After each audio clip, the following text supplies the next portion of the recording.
Good morning again. This is Rabbi Shlomo, first here at Yeshiva Tsama Nafshi here in Yerushalyim, HaKodesh, located on HaKodesh number 6 in the Beit Knesset of Hanahi Yeshivas. This is Rabbi Ruben Levitt's Gemora here on temporarily substituting while he's taking care of some important things for the Yeshiva.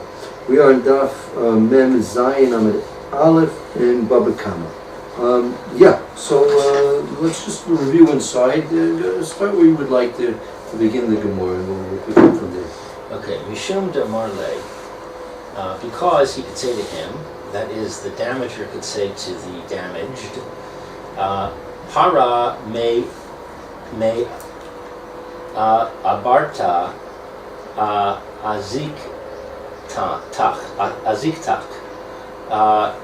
A cow that was pregnant, I damaged. Para me abarta. That's did the damage. Pardon? It's like did the damage. It's the pregnant cow did the damage. That's what you could say. You could say that it was a pregnant cow that did it. You can't say it was a cow. No. The pregnant cow was damaged. Para me abarta azik. Again, so who's saying to whom? Shum the Amarle, who's saying to whom? According to my commentary, the damager can say to the damaged party. Okay, so the damager can say Parma Varta Azik, that pregnant cow Aziktach did the damage to you. Yeah?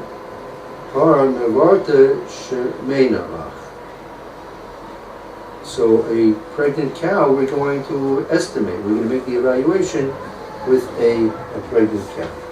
Correct? So you're saying that the pregnant cow did the damage? That seems to be the claim. A pregnant cow was the one who damaged you.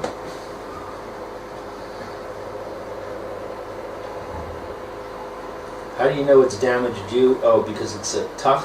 Mm-hmm. Tach is you? Yeah, azik damaged tach. you. Right.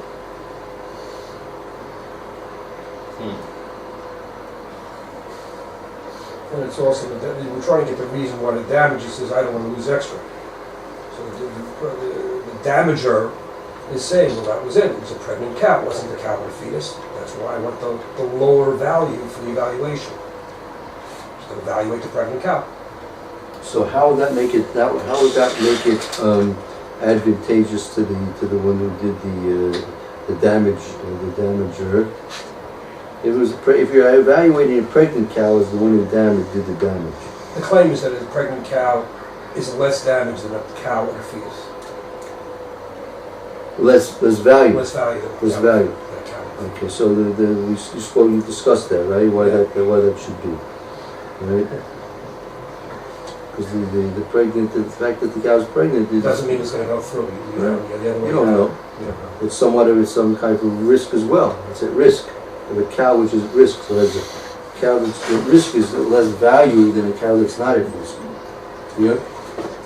So he wants to say that the pregnant cow was the one who damaged his cow, and therefore, since it's a lower price, we should evaluate the value of payment in a lower scale of evaluation.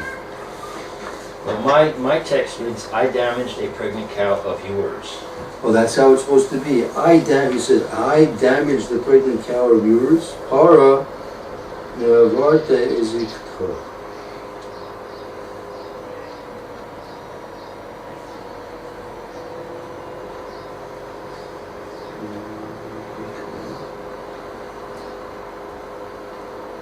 And then the next one, Para me abarta shayem na lach. I will assess for you a pregnant cow. Okay, so let's hear that again. Para me abarta azik tach. I damaged a pregnant cow of yours. Para me abarta sheyem na lach. I will assess for you a pregnant cow.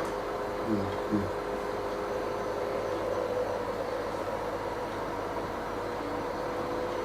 Okay.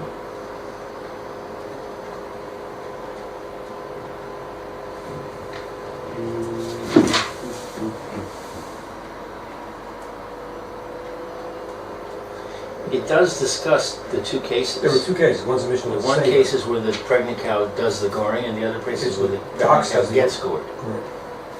So both cases are discussed. The only question is, which case are we looking at right now?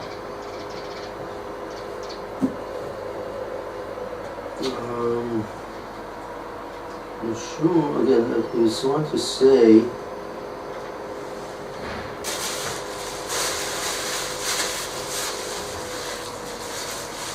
again, We're looking, back at, to we're looking at that case of it, you're right, this is the case of the ox damaging the cow. Mm. Because this section that we're talking about starts with the Omer Rabbah, Ein Samim Oh. Power B'fnei. So you don't estimate the power by itself and the vlad by itself, but you summing together the vlad on top on the basis of the cow, which means it has to be a pregnant cow. So that's what's getting damaged. The cow is getting damaged, the ox hadn't been damaged. So that's the case of what we were going back to. Okay, so that's good, that's clear then. Okay. Well, That's the first point the Rashi says. Ein Samim, the Rashi, Ein Samim, we don't evaluate our Reisha code. It's going on the Reisha, Shush and the power. The ox that gores the cow. Right, so therefore it must That- be that the damaged cow was the one who was pregnant. Right? Yeah. That's the ratio.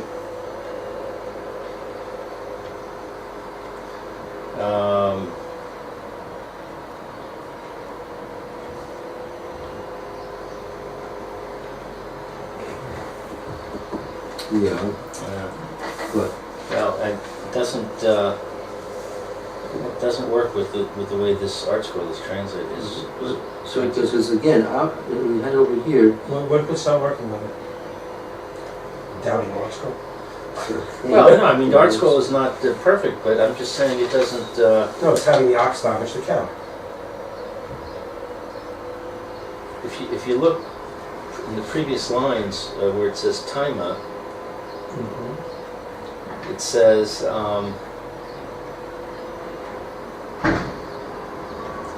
you do not know whether the offspring was with the cow when it gored Right. or not. That's saying the cow is the one that gored.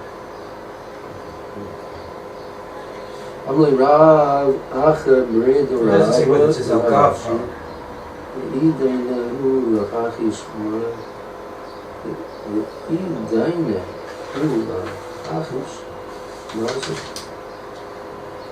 Where you have with it only talks about the value of it.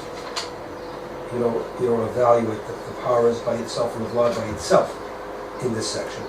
We're going on the ratio.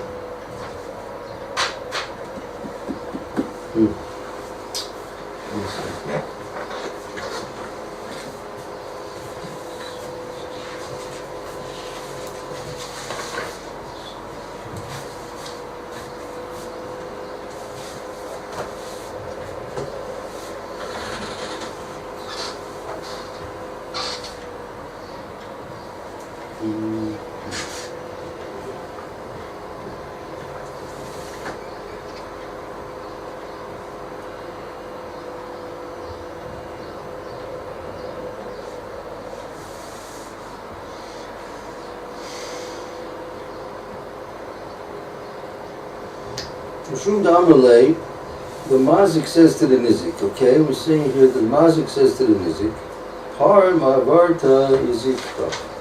Parcha was your your cow was Buberis, when it became damaged. The Shur Shuli Nogach.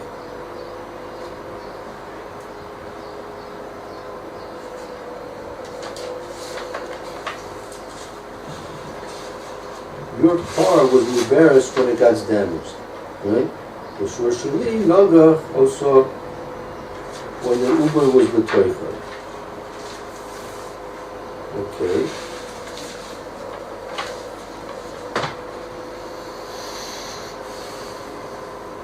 So the mazik is saying that your cow was pregnant at the time with the vlad and the damage took place. And therefore we have to evaluate the damage, right? If that took place for a car that was mubaris, right? Which what we decided already that's a less valuable, it's a less valuable cow than if it was not, yeah?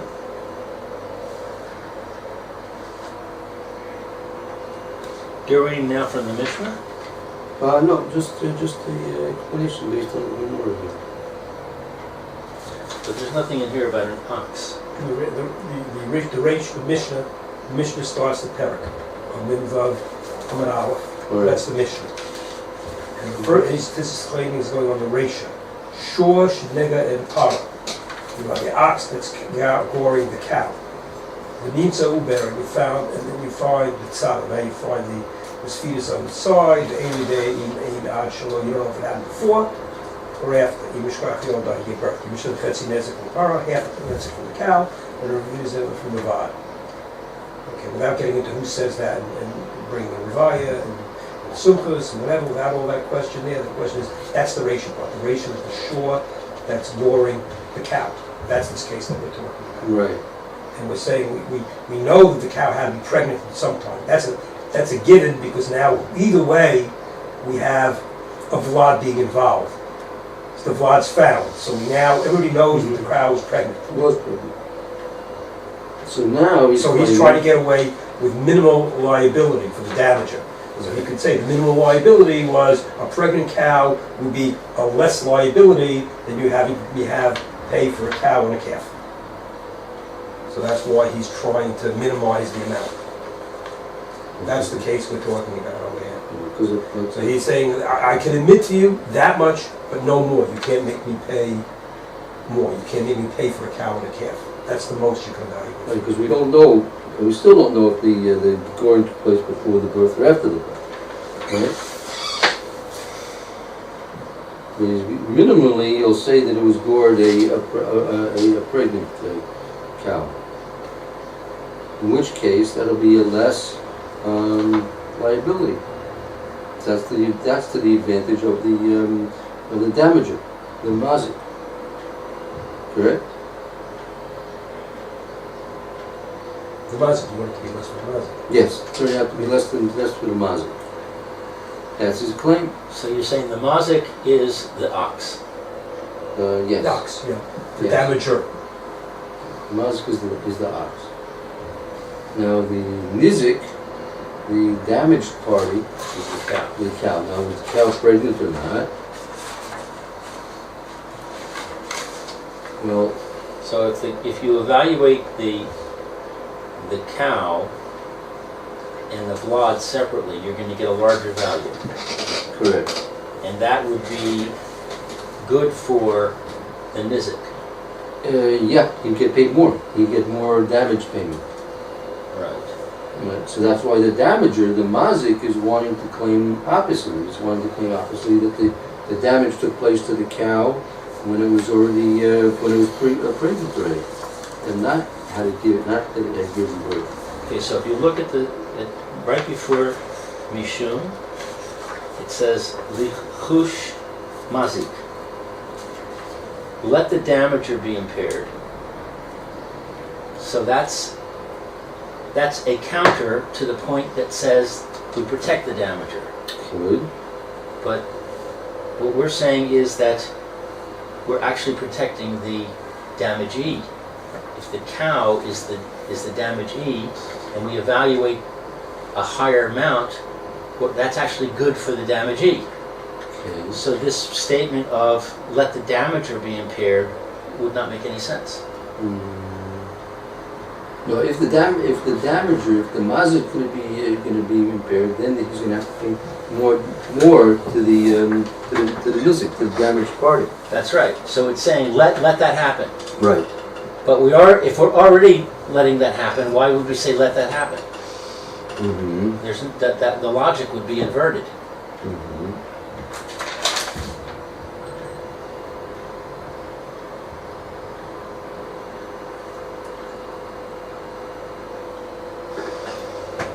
Because the whole point here that we're making is, don't evaluate in that way that you get the higher value, because you'll be causing loss to the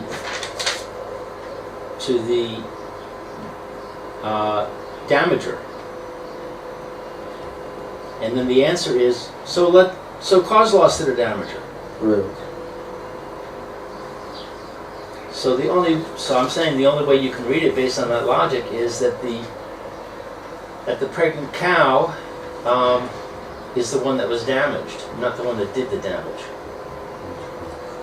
Read the lines before, because the punctuation is the key. Let's start. I'm a rubber, right? Let's start from the beginning. Get a whole picture of what the exchange is taking place here. We have Amarava, Ein Shamin Lupara, Ne Asma Vlad, the Ne Asma.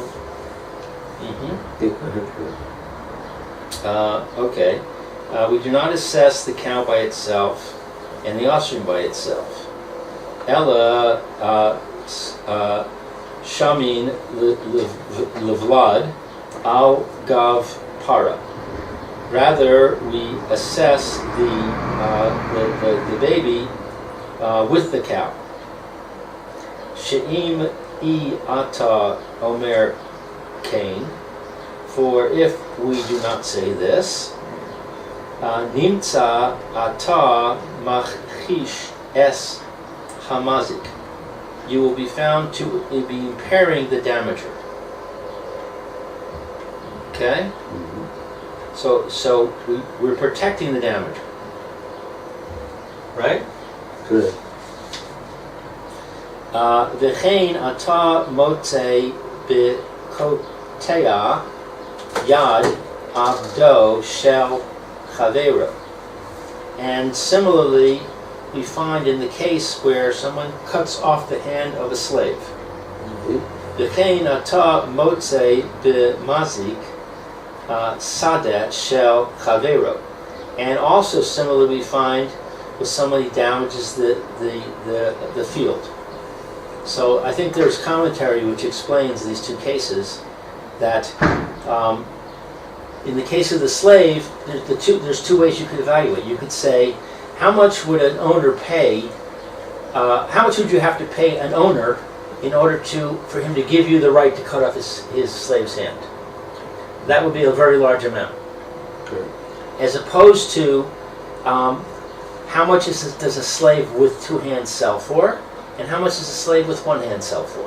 And the difference is, that will be the smaller amount. Right. There are two different ways of evaluating. No, well, Right. it's not.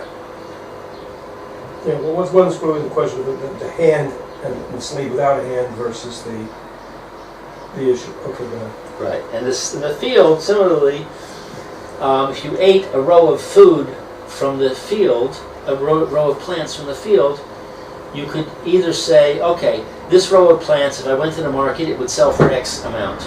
So that's the damage. That would be the higher amount.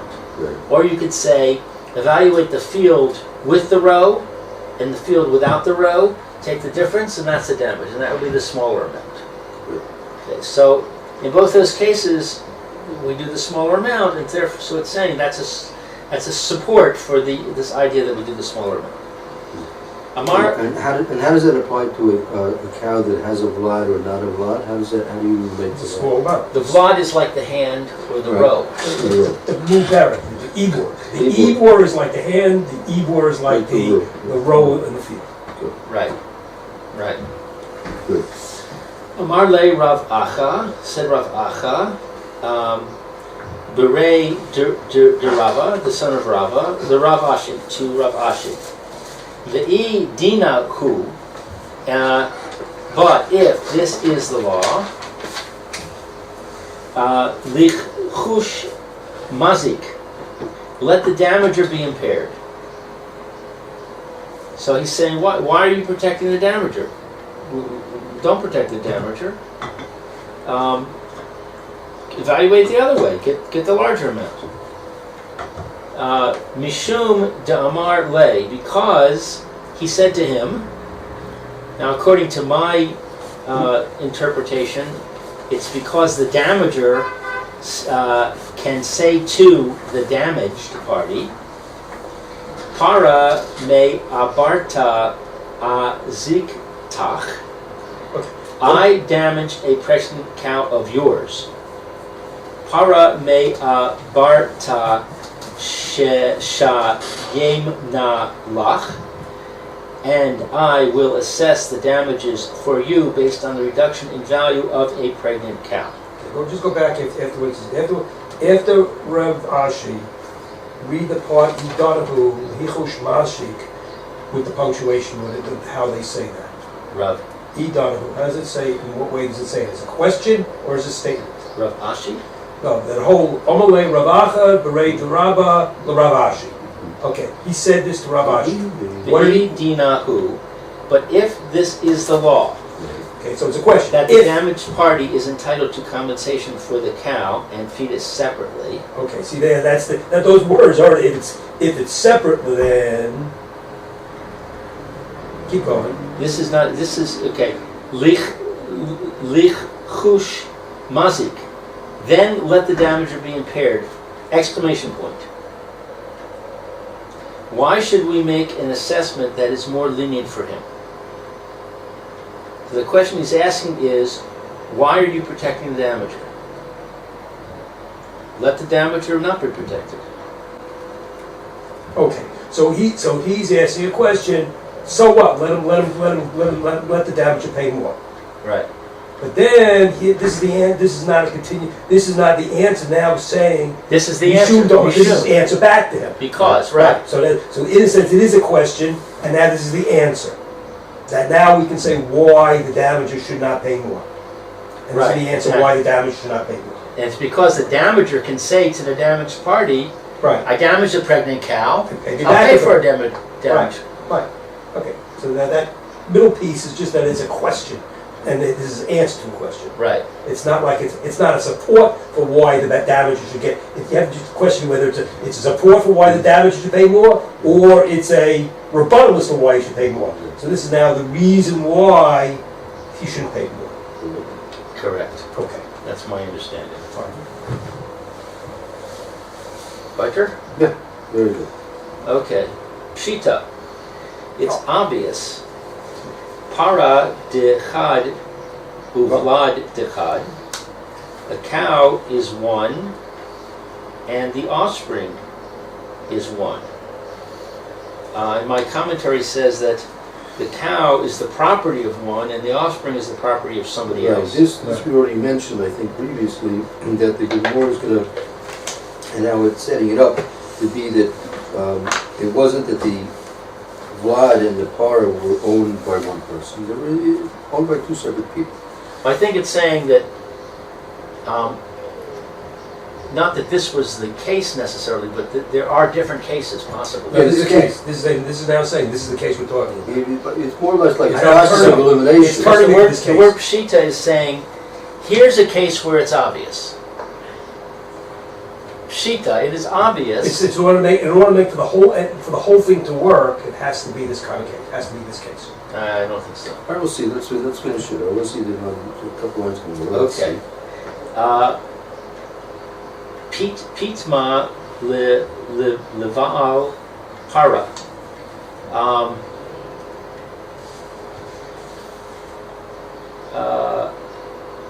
It's obvious that if they're owned by two different people, that the value of the fattening of the cow goes to the cow's owner. So there's two things here. There's the fattening of the cow, because the cow becomes fatter when it's pregnant, and there's the expansion of the cow, because the cow's body expands when it becomes pregnant. Mm-hmm. So what they're saying, it's obvious that if we have a case where we're talking about two owners, one owns the velad and one owns the cow, that the increased value of the cow, because it got fatter, belongs to the owner of the cow. Nifcha mai. But what about the expansion of the cow? Who does that belong to? Because you could argue either way. You could argue that Well, the cow expanded because of the vlad, so therefore the vlad owner should get the money. Or you could say, but still, the expansion is the expansion of the cow's body. It's the owner whose cow expanded.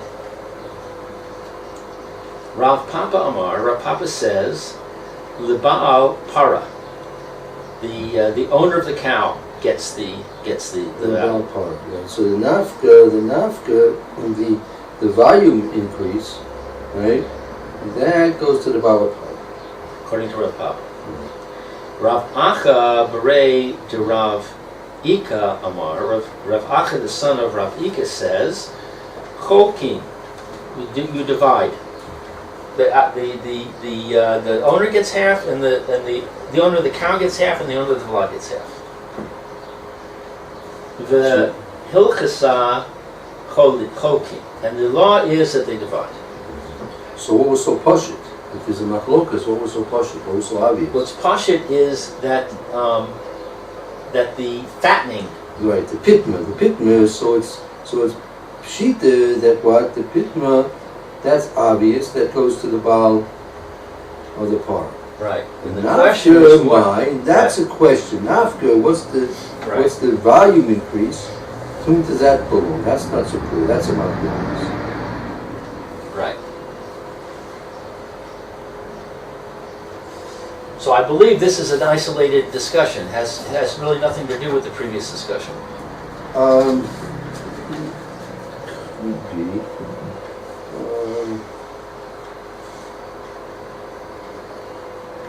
In fact, my commentary... It's sort of isolated. It's sort of adding on the extra piece, talking about that there's two other categories, right? Yeah, it's an extra piece. I agree. It's related because we're talking about the same general discussion, but it's an extra piece. If you want to take a look, there's a Tosfos here. The second one up from the bottom. Nafka mai Rav Papa. Right there. You can read it okay, Phil? Yeah. If you I want don't to take know if the Rashi's helpful for. Let me just read the two. Let me Let take me a look at take a look at the two Rashis. Go ahead, The Rashi. Rashis were Go ahead. the two Rashis before. Fetuma, which is the fattening part. It's called it's fat. Ma shishamim oto, what that you evaluated. Shahaita yafa, that was worth how much it was worth. Made because of shmuna, it's getting fatter. Have, this is the Baal HaPar, that goes to the owner of the cow. The Havlad, because the Vlad is machmeta lo ate shmuna. That the Vlad within it, so to speak, doesn't come to fattening. That's meaning because see, this goes back to a more basic machlokas discussion as to the vlad. Is it considered part of the yerech imoy?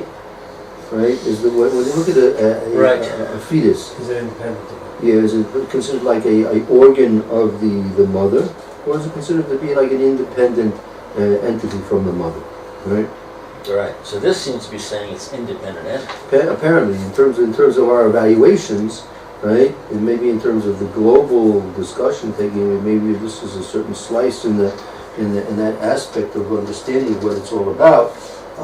Here, it's pshita that whatever we're going to say about how it's actually evaluated in terms of being an organ or not, but in terms of estimated value, in terms of value estimations, we will treat the vlad in terms of its influence on the cow. The fattening of the cow, the mass. So you have mass and volume. This is what we were talking about. Pitma, right. Pitma is the shmena, that's the mass, and nafki is really the volume, mass and volume. Right. So it's part of it's not considered to be part of the mass of the mother. Pitma. My thought was, and I'll read it in a second how he's going to say. Is I don't think of it that way. I think it's actually, I think of it almost the reverse way when you say mass and volume. Yeah. Where fitma is the fattening up. It's so think of one as the weight gain during pregnancy. Mm-hmm. Okay, so that in a sense is fitma, the fattening up of the animal. But then the nafcha, the expansion, is the skin. It has to expand out the skin, the body of the animal, the ore of the animal. That has a value. That expands as opposed to the weight within it. So it's there are two. In a sense, two parts that get bigger as the cow gets pregnant. Right. Correct. The internal part and then the external part, and that's I think the difference between the Torah between Nifka and Fatma. And they're saying, well, that the bodies that's getting bigger. That's what's saying is Cholkin. The Rashi is only asking the question which you asked. Nafcha on the Rashi there on the Nifcha is Ma Shahaita Yafeh Bifnei, and how it would be more because of the Nifcha, because the expansion, the Misha, who should be paid? Who's going to get paid on this? Okay, let's try to see if the Rashi says anything close to what I said, or I totally made this up and I'm wrong. Nifcha, who does it go to? Rav Papa Omal, it goes to the Baal Para. He's saying he's disagreeing with the other opinion. V'lo demei l'shevach, and it's not the value of its appreciation of the vlad, of the vlad. The hava kulet here, all of it. I'm not sure if it's v'lo dummy or v'lo demei. To me, it's not. Is it the value or similar? Right. Is it not similar? V'lo demei. I thought I was reading it. V'lo demei. It's not similar. Meaning there's a similar discussion. Okay. That's how I thought it was. Okay. Well, I know you. I don't know. I these words are double. Yeah, no, I didn't prepare this, so that's I'm just. Okay. Let's see what the answer later. So let's say it's not similar. It's not like the shevach, the increase of vlados of the vlad. See, that's such a thing. There's also the have kulo about that. It all goes to the baal. Right. When you have a pregnant cow, if you want to sell a cow that's pregnant, right? So since there's a potential of a calf, right? So that cow could conceivably go for a higher price than a cow that's not pregnant, right? You have various different factors. So especially the first pregnancy, say sometimes the cow is not worth so much because it's more risky. Maybe the cow itself will not survive the birth trauma, right? And the calf may not survive either, right? So it might end up with zero, right? Or a little less, or a little bit more than zero, right? So different times there'll be different criteria of evaluation here. So you have shvach vlados. The fact that there's such a thing as the potential for a vlad to come out of this animal, right? That adds to its general price. Okay. But it's saying it's not similar. It's not similar. The pitma is not it's not similar to shvach vlados. He's talking about the nefcha. This is Nafshi, excuse me, correct? Nafshi, right. The nafcha is not similar to the sheva, the appreciation of the vlad. Right. Now the kula, because that all goes to the vlad. Right. The Baal, to the Rabbanim. That's according to the opinion of the Rabbanim. Now, Shimon ben Gamliel, he argues on that. Yeah. The hachi that here, Kaven, since Baal Para, because the Baal of the Para, Yechol in court can sell Para, his cow, below Vlad. He can sell the cow, the two separate entities. He's selling the cow, chutz made of Vlad. Like he's holding on to the Vlad, so to speak. Below Vlad. Nimsi, you'll find, Kishem Mafsido. Mafsi, when he loses, he loses. What is the line here? No. Koma, all it is, Shabma, all that is, Shabaneha, Nifcha. That's the value of that is value this time, of the expansion. Haval, Isha, a woman, the Einu Yichal in Kor, okay, now we're getting to people, not cows. Right. She can't sell Ota. She can't sell that sheva. She can't sell that appreciation. Right. Ain liyafot kocha. It's not better her power, so to speak, the sheva in the evaluation of ladas. Right. Because the isha, because I believe it belongs really to the husband, right?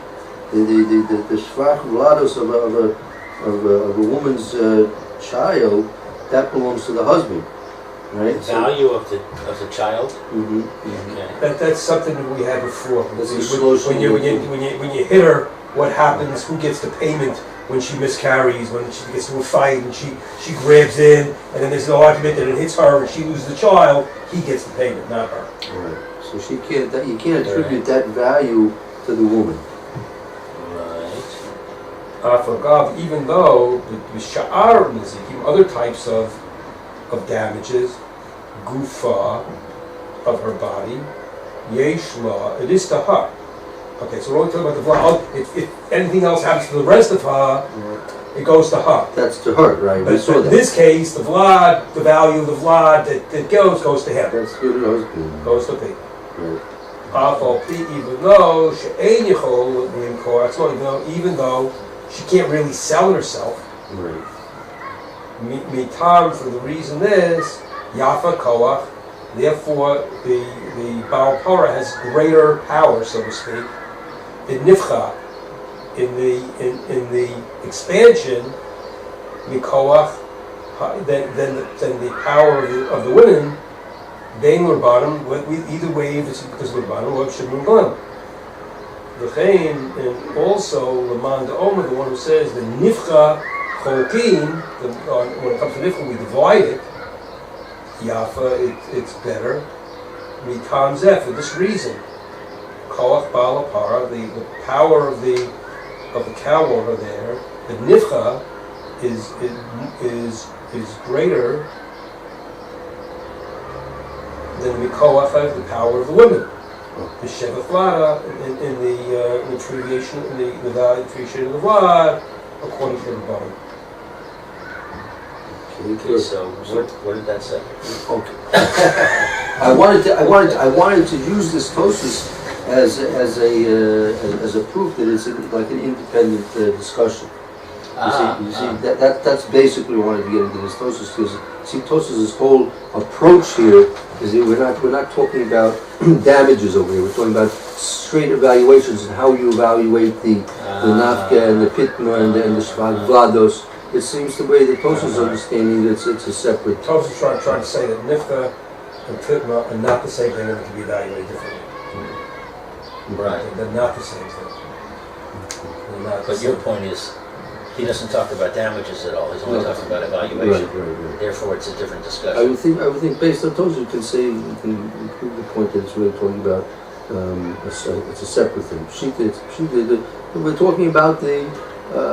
How damages have been evaluated in it. So this is going to be relevant to when you finally get around to evaluating the various payments that have to be made, the pitma and the nafka.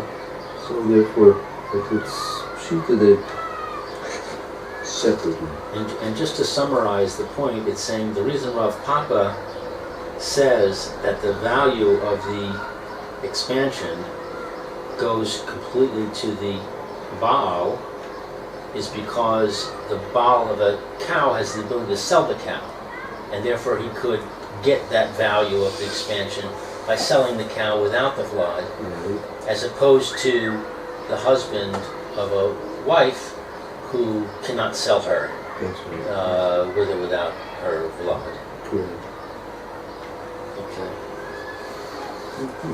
Okay, Yerushalyim. So I guess next time you'll decide with Rabbi Levin if you want to start the Mishnah or whatever. I think Rabbi Levin said he's not coming tomorrow either. Oh, okay. So if you want, then you can start the Mishnah. You'll know for next week. That'd be I great. guess. Yeah, I think so. Yeah. No, I think it's okay. It's basic understanding of the time. Okay, Yerushalyim, Rabbi Levin, thank you for tomorrow. Thank you.